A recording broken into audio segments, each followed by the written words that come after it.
Well, hello everybody.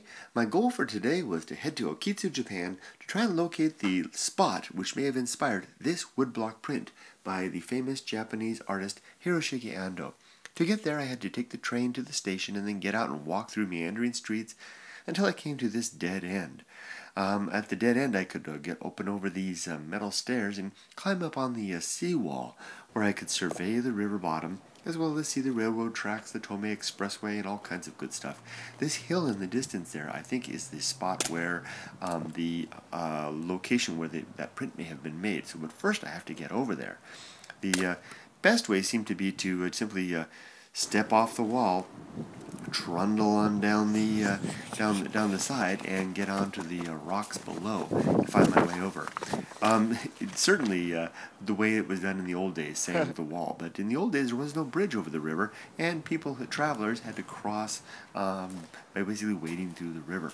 Now, the infrastructure of the Japanese railroad system, the bridges and all the like, is an endless source of fascination to me. So, of course, I had to stop and have a look at the bridge going over my head, as well as the wonderful brick trellis that were made with these incredible reinforcing stones on the front that would protect the bridge from flood periods. Look at this. If I look the other way, I could see Suruga 1, the deep bay where the Okitsu River flows into. The water is very clear here, and right now the water is not very high, so it should be a pretty easy going to get across. Not much of a problem at all. There's lots of fish in here, as well as in the old days they thought that there were monsters like kappa, little creatures, water imps that could come out of the water, grab you, and drag you back.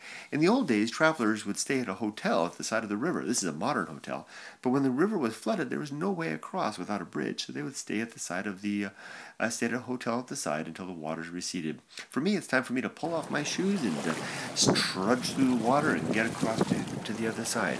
The water was very, very cold, and my feet, my tootsies were a bit chilly as I went across. The boulders were a bit slippery, and I got a good feel for what it must have been like in the old days. After I got across to the other side, I walked down to the river, where the river met the sea, and put my hands in the sea. The ocean was much warmer. Looking back, I could see more of the bridges and the river, and it was a very beautiful sight. I stopped to enjoy the sight of looking through some of the bridges and the arches that were there, and there is my target right there. That little hill right there is the spot that I think where that woodblock print was made. Cherries were in bloom, and I was able to survey the area while enjoying a nice, basically snowfall of cherry blossoms. Here's another view of the river from the other side. Looking back, here's the seawall. Now, in the old days, that seawall would not have been there, and the river would have flown right up against this mountain, just like we saw in the woodblock print. And people that were traveling along the old Tokaido Highway would have to round the corner there as they came through the seaway there from the Yui. Now, I'm going past the cherry blossoms here to get a better look at the area there. Now, this is what it looked like again in the old days. You can see the hill there on the side, very different, a little different from what we saw, and a sumo wrestler mounted on a horse, being led by guides along the way. This sumo wrestler, another sumo wrestler, is in a cargo litter being carried. I wonder if they got paid double for that one. And here's the hill that I am after. And although I didn't find anything quite like that, we'll see what we find in nonetheless. I think we did find our target. While I was getting closer, I stopped to take a good look, and I found this wonderful map. This map shows the area as it may have appeared with the old roads. Here we have people going along the seaway. That's where we are right there. And people in traditional garb traveling along the seaway. That was very dangerous because the waves at high tide could sweep people off into the water. And here's the upper route, over Sata Pass.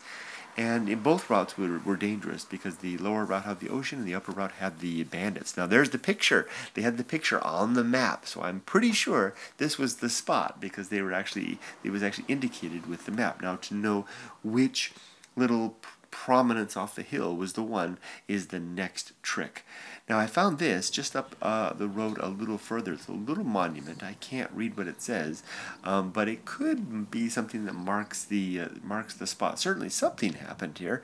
It's got some fresh offerings. Now I always like to look in the back whenever I'm exploring in Japan, and sure enough, behind the monument is an old Jizo Bodhisattva statue. It's always worthwhile to look behind because the front is always in an old country masking something something older and perhaps even more interesting behind it. Now this area right here could be the spot itself. It's hard to tell with all that green cover. Things change over the centuries, so maybe it's just changed a little bit, but it could certainly be the place. I wasn't quite sure at this point. Things changed just a little bit longer. I think I found it just where I thought it was originally, just on the other side of this park with the cherry blossoms falling down, right here in this prominence. This is the same one I saw before, behind this community center. This is the first good look I've had at. Here comes a loud truck. This hillside here has been covered up in cyclone fencing, but if you get close, you can see that behind, I don't know if you can see there, is stone. It's all stone back there. So I think that this is a stone outcropping here that has been covered up in fencing to make to protect from rockfall. You can see the fencing all the way up to there, and I think that this is the prominence that shows up in the woodblock print. So probably Hiroshige Ando was situated somewhere over there, depicting the sumo wrestlers coming around this corner. You see how there's already a curve. There's actually a curve in the road even. But of course there was no road here then. There was no protection against the river. The river flowed through here. The river's just right over there. They were being right over this wall. You can see the wall right there. So there's the natural flow, the actual road. This would be the actual spot right here where the sumo wrestlers were coming on their horses and on their with the one in the palanquin. Am I saying it right? The litter, the cargo. Look at the cherry blossoms, all lining out here. And there we have it. I'm pretty sure you can actually see the stone right up there. I'm pretty sure this must be it. That's it. Look how it goes around the corner and then takes the road, the sea road, all the way to Yui. There we go. I think we found it, friends. So thanks for coming along and joining me in this adventure and trying to rediscover the site on the 53 stages of the old Hokkaido Hiroshige Ando prints. Take care. Well, there's more videos coming up on this adventure, but this is I'll sign off with this one. Take care. Bye-bye.